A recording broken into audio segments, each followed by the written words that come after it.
안녕하세요, 여러분. 책과 함께하는 3위의 도서탐험 시작합니다. 안녕하세요. 저희가 지난 시간에 선수 노조, 커미셔너, 에이전트 그렇죠. 이렇게 경기장 밖에서 야구를 움직이는 그 보이지 않는 손들에 대해 알아봤잖아요. 네, 맞아요. 그라운드 위 드라마만큼이나 그 뒤에 정말 치열한 비즈니스의 세계가 있다는 걸 다시 한번 느꼈죠. 맞습니다.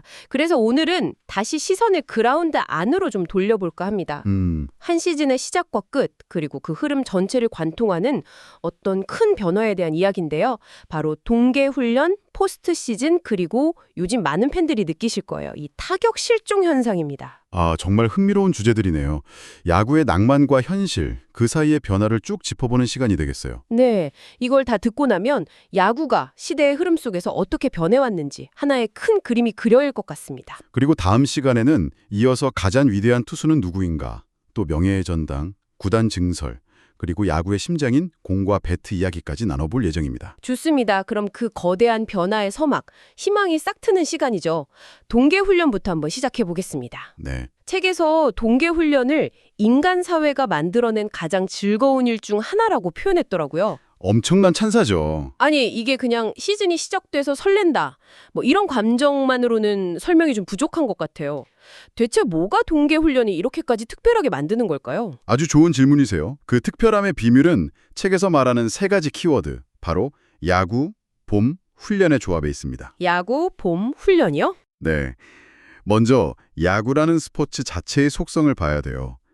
다른 스포츠랑 다르게 야구는 본질적으로 좀 느긋하잖아요. 아, 맞아요. 템포가 좀 여유 있죠. 그렇죠.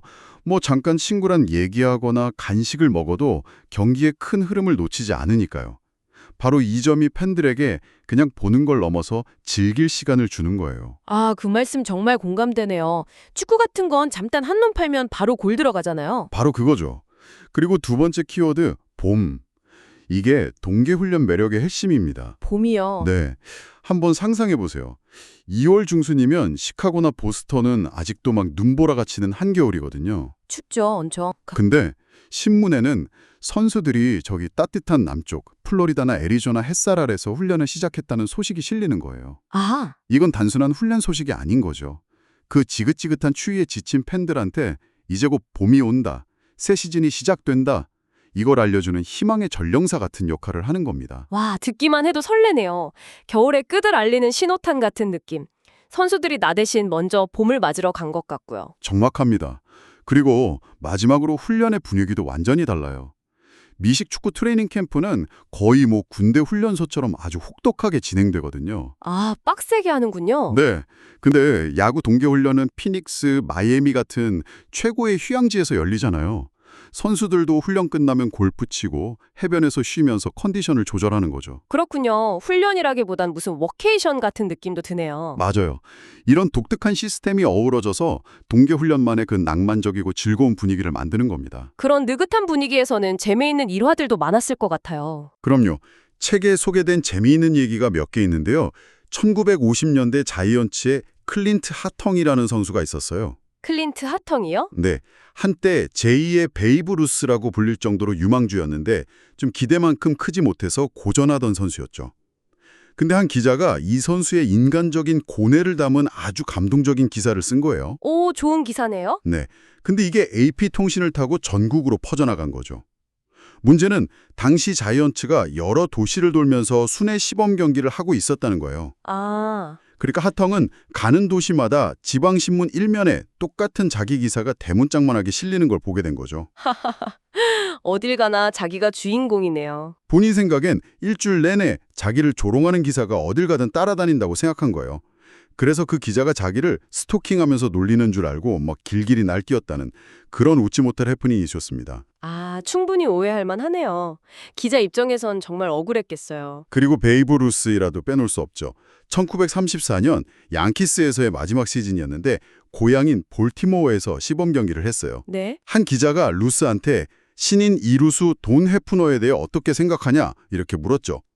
근데 그 헤프너라는 선수가 시범 경기 내내 루스 바로 옆에서 수비를 보던 선수였어요. 그럼 당연히 알았겠네요. 칭찬을 기다렸을 텐데. 그런데 루스의 대답이 정말 걸작이었습니다. 돈 헤프너, 그게 대체 어떤 개벽닭이야? 라고 되물었다고 하더군요. 세상에, 바로 옆에서 같이 뛰는 동료를 스케일이 다르네요, 정말. 그렇죠. 또 하나는 이제 아메리칸 리그 홍보이사였던 밥 피쇼의 이야기인데요.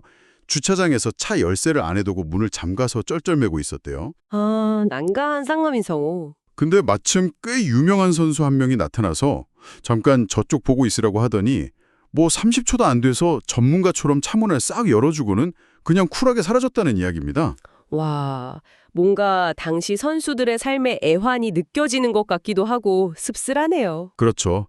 이런 낭만적인 분위기랑 별개로 동계훈련의 본질적인 목적, 그러니까 비즈니스로서의 목표도 분명히 있겠죠. 물론입니다. 그 낭만 뒤에는 아주 냉정한 현실이 있죠. 시범 경기 승패는 사실 아무 의미 없어요. 그렇죠. 진짜 목표는 딱 두 가지. 선수 개인의 컨디션 조절, 그리고 최종 25인 로스터 확정입니다. 생존 경쟁이군요. 맞습니다. 투수들은 새 구종을 테스트하고 베테랑들은 타격감을 조율하고 부상 선수는 회복에만 집중하는 거죠. 결국 이 기간은 모든 팀이 희망을 품는 패자가 없는 시간인 동시에 아주 치열한 생존 경쟁이 벌어지는 무대이기도 합니다. 그렇게 모든 팀이 희망을 품고 시작한 시즌도 결국 끝을 향해 가죠. 그 대장정의 가장 화려한 무대, 바로 포스트 시즌은 또 어떻게 변화왔을까요? 지금 우리가 아는 모습이 처음부터 이렇진 않았을 것 같은데요? 맞습니다. 월드 시리즈의 역사는 길지만 지금 우리가 당연하게 생각하는 플레이오프, 그러니까 리그 우승 결정전은 1969년에야 도입됐어요. 아, 생각보다 역사가 짧네요. 네. 당시 각 리그가 동부랑 서부 두 개 지구로 나뉘면서 월드 시리즈에 나갈 팀을 가려야 할 필요가 생겼기 때문이죠. 리그가 확장되면서 필연적으로 생긴 거군요. 그렇죠. 여기서 되게 흥미로운 점이 이 책 저자가 앞으로 구단이 계속 늘어나면 결국 와일드카드 제도처럼 아, 지구 우승을 못해도 올라가는 거요? 네, 되어식으로 플레이오프를 확대할 수밖에 없을 거라고 예측했는데 그게 정확히 현실이 됐다는 점입니다. 야구라는 산업의 팽창을 제대로 꿰뚫어 본 거죠. 와, 정말 대단한 통찰력이네요. 근데 포스트 시즌의 또 다른 축인 올스타전은 선수들에게 어떤 의미일까요? 팬으로서는 정말 축제지만 선수 입장에선 한창 시즌 중에 열리니까 부담이 클 것 같아요. 정확히 보셨습니다. 선수들한테 올스타전은 영광의 대가가 따르는 행사예요. 대가요? 첫째는 부상 위험이죠. 올스타전에서 다치기라도 하면 팀 전체가 흔들릴 수 있으니까요. 둘째는 말씀하신 대로 3일간의 꿀같은 휴식을 반납해야 한다는 거고요. 구단 입장에서도 조마조마하겠네요. 핵심 선수가 다칠까 봐. 그러면 지칠까 봐 걱정도 되고요. 마냥 즐겁기만 한 축제는 아닌 셈이죠. 이런 포스트 시즌의 형태나 의미가 변하는데 가장 큰 영향을 미친 요인이라면 역시 돈일까요? 간연코 텔레비전, 즉 중계권료입니다. 아, 방송사들이 메이저리그에 내는 그 천문학적인 중계권료 계약은요. 사실 162경기 정규 시즌이 아니라 월드시리즈, 플레이오프, 올스타전 이 3대 이벤트에 같이 집중돼 있거든요. 핵심 상품인 셈이군요. 맞습니다. 그래서 시청률이 가장 높은 저녁 황금 시간대에 경기를 하려고 월드시리즈랑 플레이오프가 전부 야간 경기로 편성되기 시작한 겁니다. 아, 단순히 팬들 보기 편한 시간을 넘어서 거대한 비즈니스 논리가 작용한 거군요. 그럼 포스트 시즌이 갖는 의미 자체도 과거랑은 많이 달라졌겠어요? 네, 그렇습니다. 두 가지 측면에서 아주 극적인 변화가 있었어요. 첫째는 선수들의 동기입니다. 동기요? 예전에는 월드시리즈 우승 상금이 선수들한테 정말 큰 동기부여가 됐어요. 연봉의 몇 배가 되기도 했으니까요. 근데 지금 수백만 달러 연봉을 받는 시대에 상금 몇만 달러는 사실 큰 의미가 없죠. 하긴 연봉에 비하면 적은 돈이겠네요. 그래도 돈보다는 챔피언이라는 명예, 그 우승 반지가 여전히 강력한 동기부여가 되지 않을까요? 물론입니다. 그래서 이제는 돈보다는 자존심, 명예, 역사에 이름을 남기려는 욕구가 훨씬 더 큰 동기가 됐다고 볼 수 있는 거죠. 그리고 두 번째 변화는 좀 더 미묘한데요.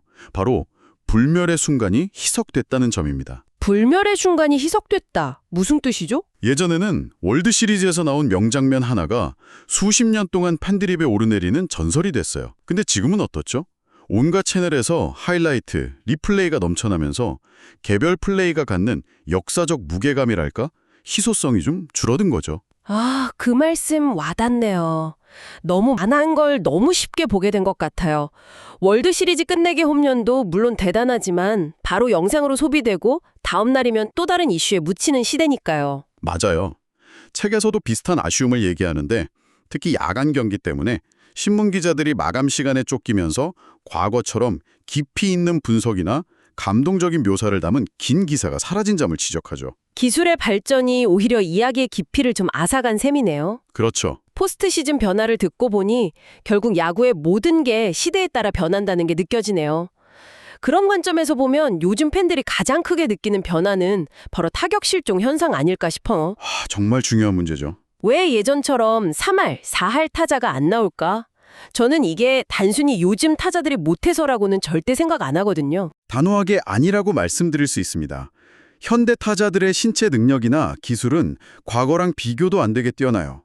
타격 실종 현상은 타자들이 못해서가 아니라 야구라는 게임 자체가 근본적으로 변했기 때문입니다. 게임 자체가 변했다? 네.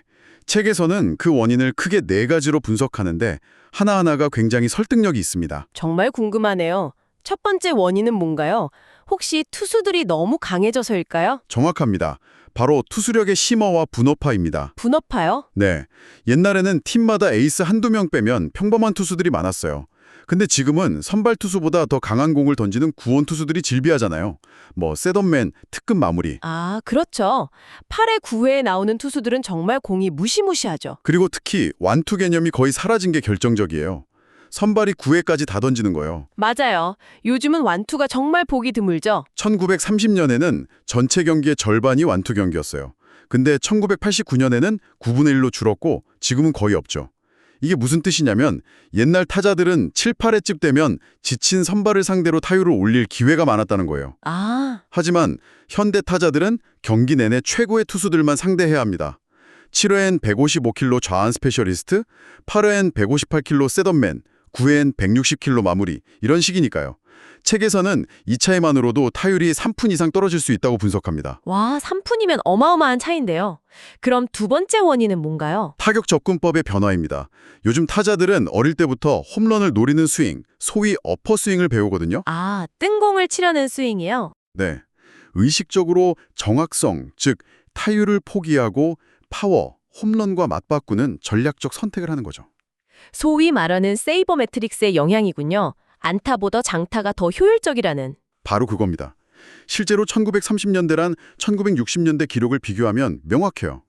30년대 평균 타율이 2할 8푼에 100경기당 홈런이 110개였는데 60년대에는 평균 타율이 2할 5푼으로 뚝 떨어진 대신 100경기당 홈런이 160개로 거의 50% 가까이 늘었어요. 타율을 내주고 홈런을 얻은 거네요. 명백한 트레이드 오프군요. 그렇죠. 세 번째 원인은 구단 증설로 인한 타선의 약화입니다. 팀이 많아져서요. 네. 리그의 팀이 늘면서 한정된 수의 강타자들이 여러 팀으로 흩어진 거죠. 1927년 양키스처럼 베이브 루스, 루 게릭 같은 괴물들이 줄줄이 들어선 살인 타선은 이제 보기 힘들어졌어요. 아, 투수 입장에서는 훨씬 상대하기 편해졌겠네요. 바로 그 지점입니다. 투수들이 소수의 강타자 한두 명만 피해서 승부하면 되니까 정작 그 강타자들은 좋은 공을 치기가 더 어려워진 거예요. 앞뒤 타자들이 약하니까 그냥 걸러버리면 되니까요. 맞습니다. 그리고 마지막 네 번째 원인. 이건 정말 많은 분들이 생각 못 하셨을 텐데 바로 이동거리와 피로의 증가입니다. 이동거리요? 비행기 타서 더 편해진 거 아니었나요? 책에서는 1930년 4할 타자 빌 테리와 1989년 강타자 윌 클라크의 스케줄을 비교하는데 그 차이가 정말 극적이에요. 빌 테리는 기차를 타고 뉴욕, 보스턴, 필라델피아 이렇게 인접도시를 오가면서 한 도시에 며칠씩 머물렀어요. 네.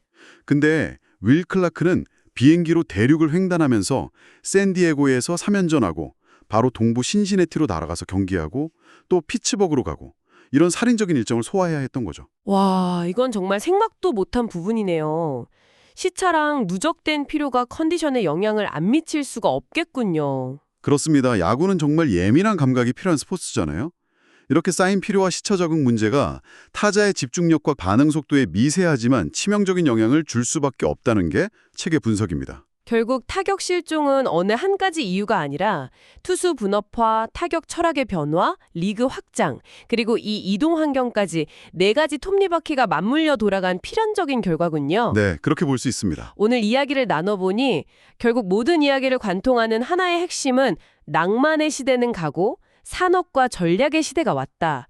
이렇게 요약할 수 있겠네요. 아주 정확한 요약입니다. 동계훈련의 낭만은 체계적인 관리와 생존 경쟁으로, 포스트 시즌의 순수한 영광은 TV 중계권료라는 비즈니스로, 또 타자들의 호쾌한 타격은 정교한 데이터 분석으로 대체된 셈이니까요. 우리가 사랑하는 야구의 본질은 그대로지만 그를 둘러싼 모든 환경이 얼마나 치밀하고 전력적으로 변했는지 알 수 있는 시간이었죠. 그렇다면 이런 변화 속에서 우리 팬들은 무엇을 즐기고 또 무엇을 아쉬워해야 할까요?